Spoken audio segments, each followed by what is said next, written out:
hukumnya Wajib. Cuman wajibnya kebagi dua, ada fardu ain atau wajib ain, ada fardu kifayah.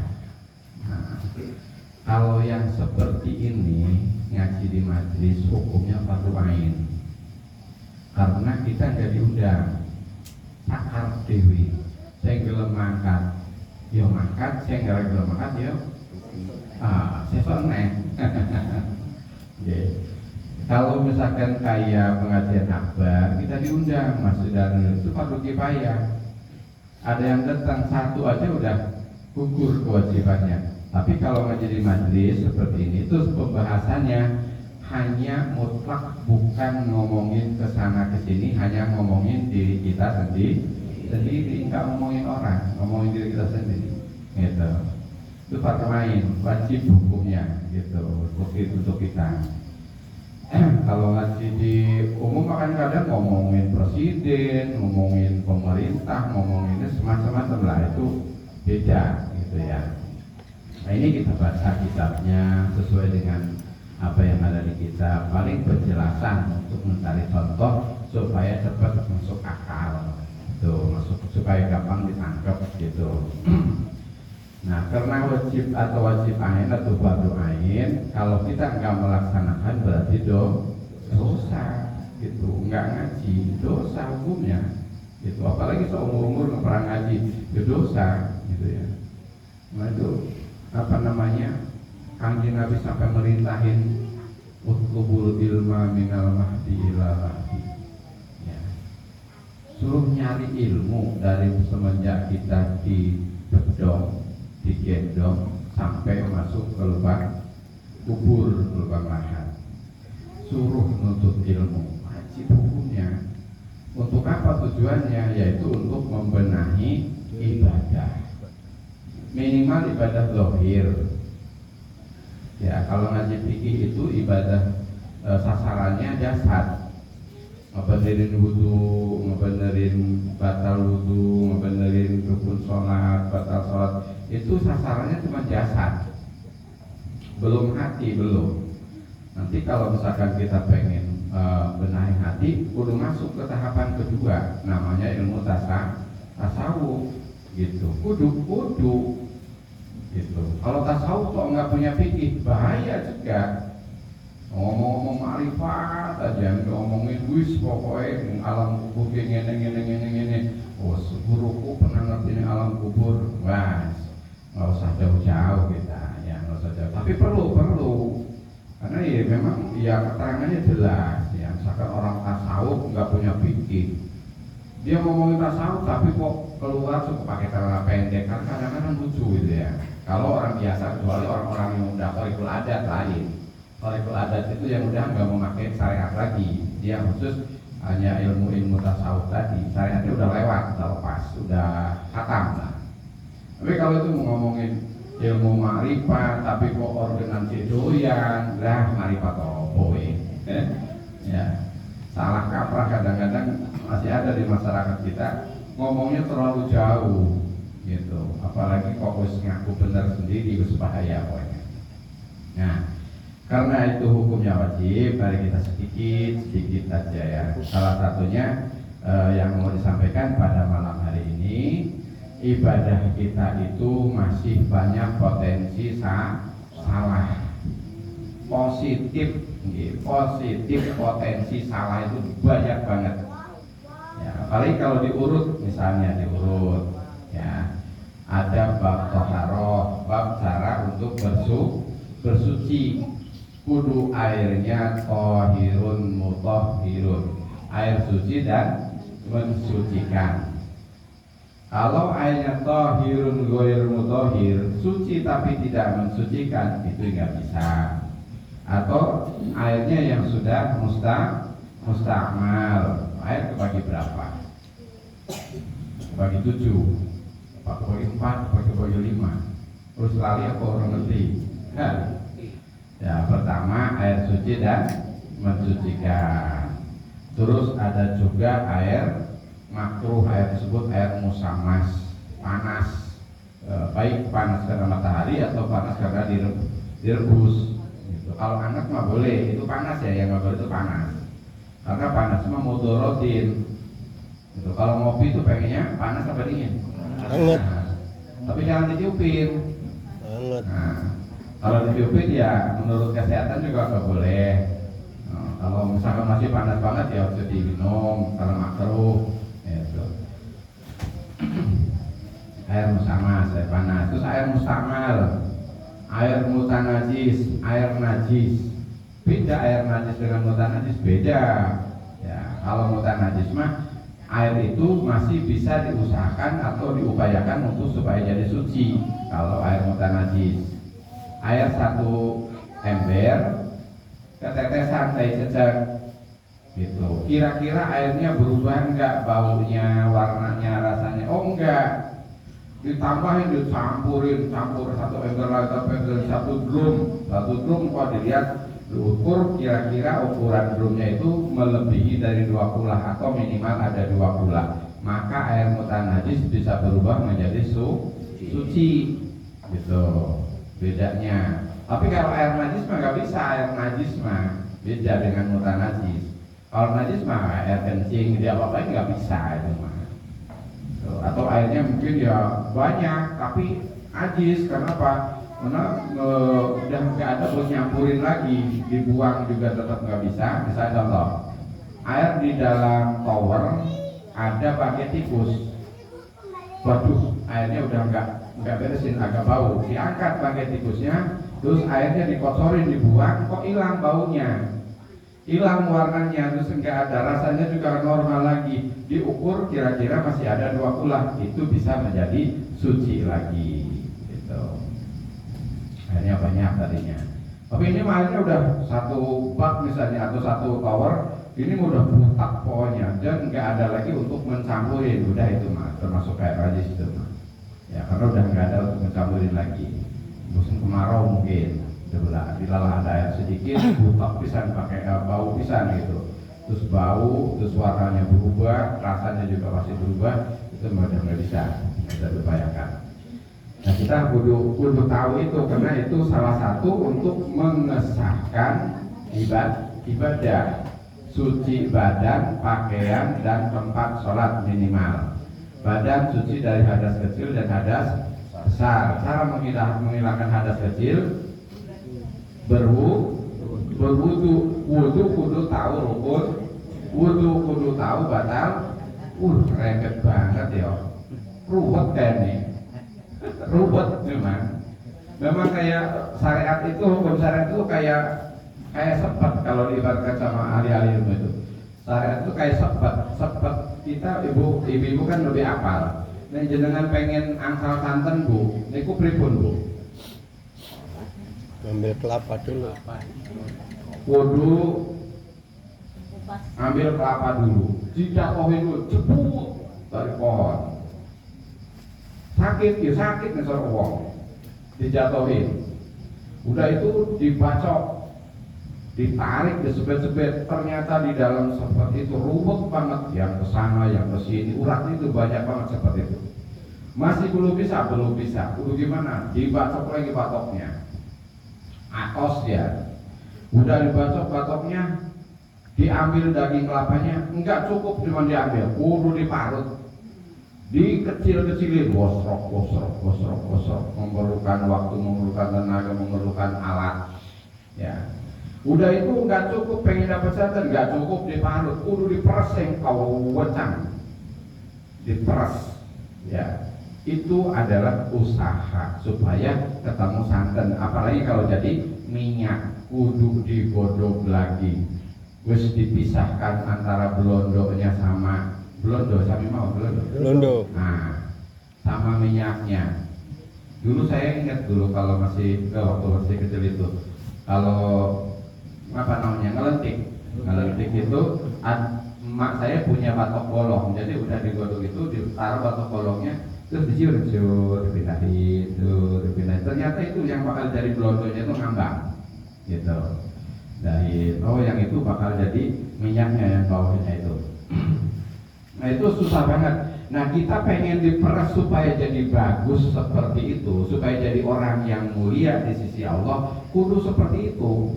Nggak cukup ngaji tok misalnya, belum diuji dengan hujan mau mangkat, diuji wayahe panen yora mangkat, wis bar panen ndang-ndang diuprek-uprek oleh pemerintah wong banyune arep dipateni, akhirnya darapane arep tandur ora mangkat meneh. Bener ya angel ternyata. Nah itu ujian kita tuh seperti itu, memang ujian kita ada aja acara itu. Saya kalau turutin kesel. Terus yang saya rasain gini Pak, misalnya kita itu susah untuk melakukan hal kebaikan, bikin perilaku atau kegiatan yang bakal mendukung kebaikan tersebut. Misalnya kalau ibu-ibu kan suka di dalam kegiatan itu ada arisan, itu salah satunya Bu, salah satu pendukung. Nek orang mangkat, sopo ngerti aku sing ento, akhirnya kan mangkat terus gitu, mangkat terus. Itu salah satu pengikat supaya kita gimana caranya supaya tetap berjalan, tetap ngikutin, karena kita imannya masih seperti itu. Beda dengan yang udah ampuh-ampuh, nggak ada halangan, nggak ada masalah dengan cuaca, nggak ada. Jangankan yang masih di Indonesia, ya udah pakai ongkos mahal puluhan juta berangkat ke Mekah. Kalau imannya kurang ya tetap aja dia banyak tidur di hotel. Bener. Saya udah 3 kali ke sana itu ngajakin jamaah itu angel. Ayo Pak, ini mumpung kita di sini. Wah, aku kesel banget. Wes alasannya ini aku ngantuk banget. Terus aku pokoknya lah sejaman aku dhisik. Masalah ini alasan. Padahal kita udah berusaha ngajakin ngobrol supaya mumpung ada di sini, kita udah bayar mahal, jauh dari keluarga, meninggalkan semua aktivitas kegiatan, yaitu untuk khusus ibadah panggah angel ternyata. Nah, gimana caranya? Nah, terikat dengan kegiatan. Kalau misalkan saya sendiri nih Bu Pak, kalau misalkan bukan saya di sini, mungkin ya saya juga. Karena punya tanggung jawab, kudu ngaji, ya ngaji, kesel-kesel. Terus malam Kamis, malam Sabtu punya tanggung jawab. Kalau saya nggak datang, piye gon? Itu terikat dengan hal seperti itu, gitu ya, mempunyai ikatan. Kita berusaha, karena kita supaya menjadi orang yang berkualitas. Ternyata kemarin sudah sampaikan, Kanjeng Nabi itu manusia, tapi bukan manusia biasa. Muhammadun basyarun laisa kal basari. Nabi Muhammad itu manusia tapi tidak seperti manusia biasa. Kita mah baina kal hajari, Kanjeng Nabi mah baina intan atau mutiara. Kita mah seperti batu, Kanjeng Nabi mah seperti mutiara. Mahal harganya mutiara, masa upil pun, ujung sendok mahal, tapi kalau kita masak truk ya paling 1 juta misalnya. Kalau mutiara mahal. Nah, supaya punya harga gimana caranya? Digosok, digredo, diamplas, dibikin batu akik, diwadahin embannya seprodo api, dipasang di etalase. Ternyata ya ada yang nawar saya ketemu. Saya ketemu pada digosok, diamplas, diembanin. Oh ternyata dipindah dari Pasaraman dipindah ke Tangerang. Ternyata beda harganya karena itu tempatnya bagus. Wah ternyata beda juga harganya. Tadinya di Pasaraman cuma 50.000, di sana bisa 250.000. Hanya pindah tempat. Nah kita juga sama, nongkrong di Cakruk sama nongkrong di sini beda tempat, sama-sama nongkrong, podo-podo ngopi, podo-podo ngobrol, tapi kualitasnya beda. Nah itu aja yang dipilih. Gimana caranya supaya punya kualitas? Pilih tempat, gitu. Pilih teman, gitu. Pilih teman. Wah temannya gimana? Itu perintah semua. Al-mar'u ma'a man ahabba. Kata Rasulullah, seseorang itu akan bersama orang yang dicintainya. Siapa yang dicintainya? Ahli ibadah. Dia bareng sama ahli ibadah, baik di dunia maupun di akhirat. Seseorang cintanya sama tukang organ, ya akan bersama tukang organ, baik di dunia belum ngitil benang den dia enek. Itu dilalah ya bodoh-bodoh. Aku kelingan guru saya cerita sambil guyon. Ceritain bapak saya, bapakmu biyen iki pas ning pondok. Nang ndi nggon lene hiburan, mesti aku ketemu. Aku mikir, berarti pondok karo guru ya. Cuma orang ngomong waktu itu, cuma dede sih ngomong. Ya, berarti pondok karo aku gitu. Zaman dulu kan nonton hiburannya kan kayak aja gitu ya. Caipongan dulu kan. Awal hiburan, yo, bapakmu yuk saya pondok zaman biyen. Nang ndi nggon mesti ketemu karo aku. Pondok berarti karo dede berarti.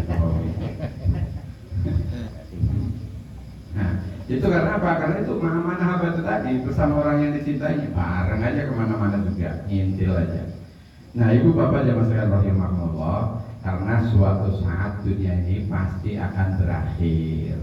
Berakhirnya yaitu yang disebut kiamat. Apakah kiamat harus menunggu kiamat kubro? Munculnya matahari dari sebelah barat? Enggak, ya itu mah nanti. Nggak tahu kita ketemu apa enggak, masih jauh kayaknya, masih jauh. Kalau ngelihat keadaan masih jauh, masih ada yang ada yang pikiran, masih ada yang ngaji, apalagi ada mbah-mbah yang mau bangun malam.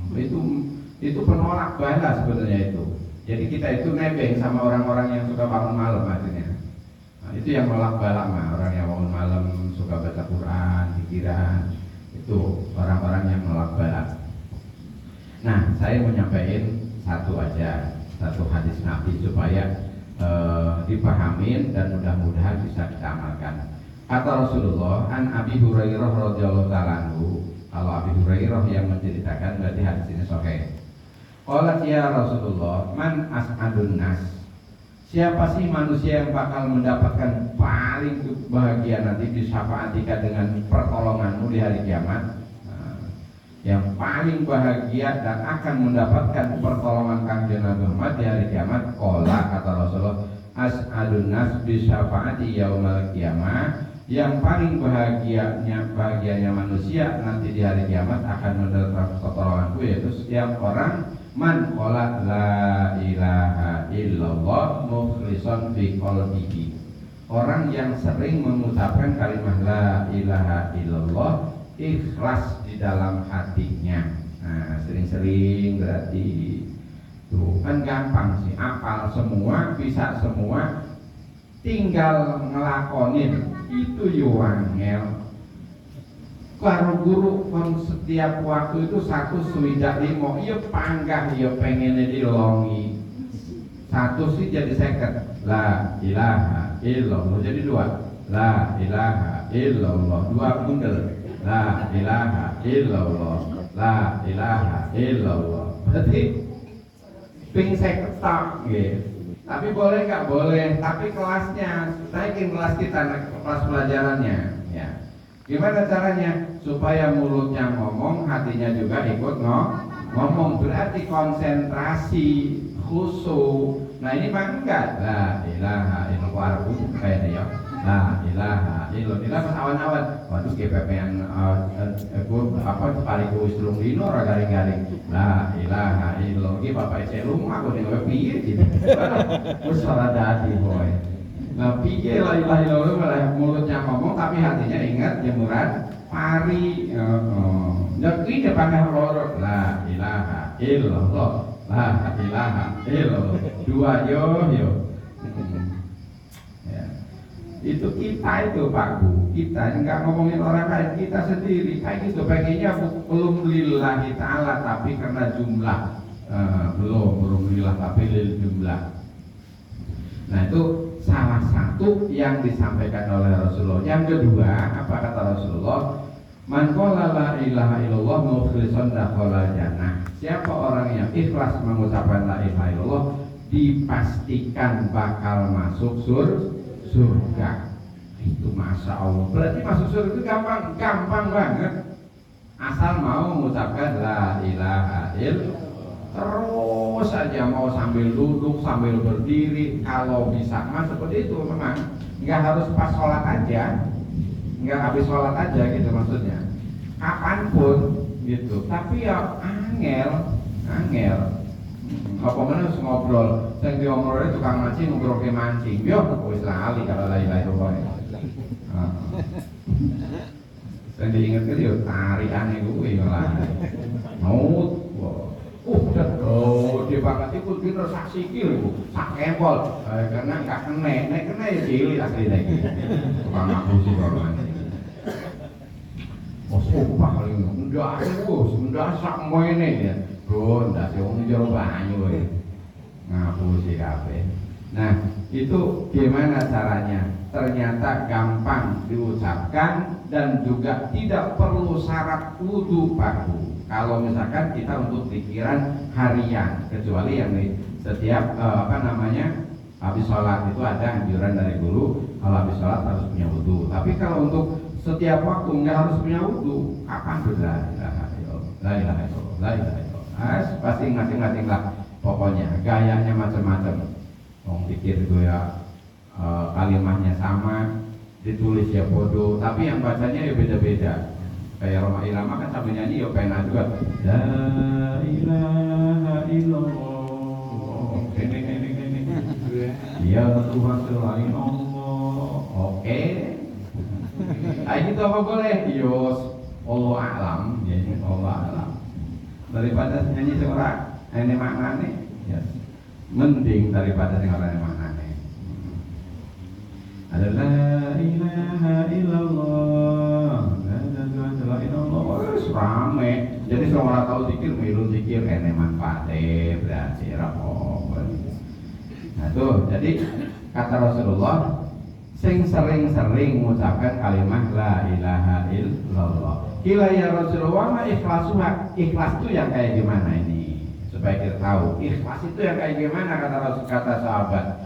Nanya, qala tuhjizuhu an maharamillahi ta'ala. Oh Allah, yang disebut ikhlas itu orang yang sudah bisa mencegah dirinya dari yang diharamkan oleh Allah. Itu yang bakal masuk ke surga. Berarti kita pas la ilaha illallah blok langsung mati.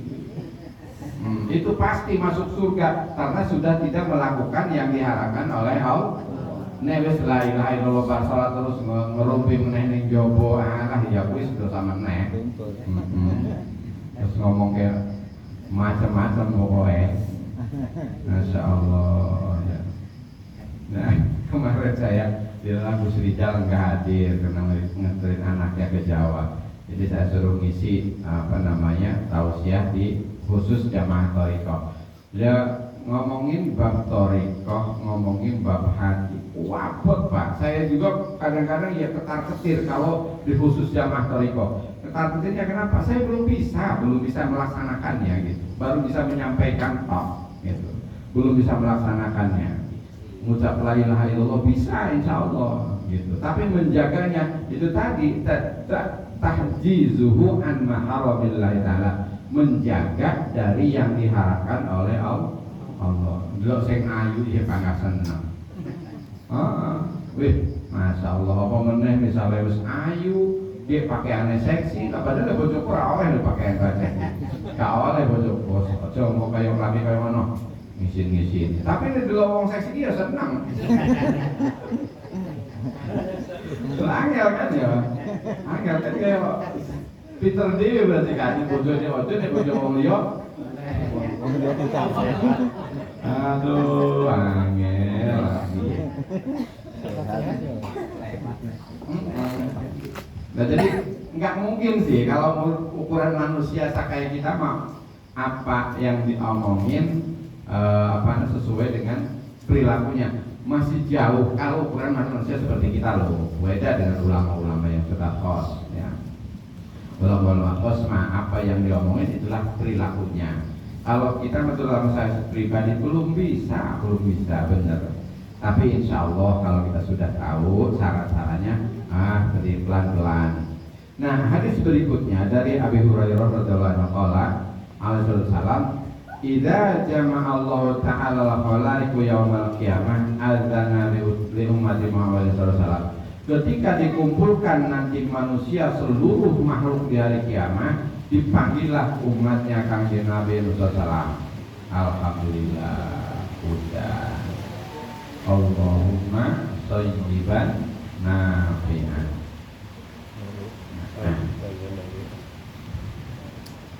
Nah itu apa namanya, dipanggil semua umatnya kanjeng Nabi Muhammad SAW. Azan Nabi umat Muhammad SAW fi sujudi, di dalam sujud, payusabbihuna fihi tawilan.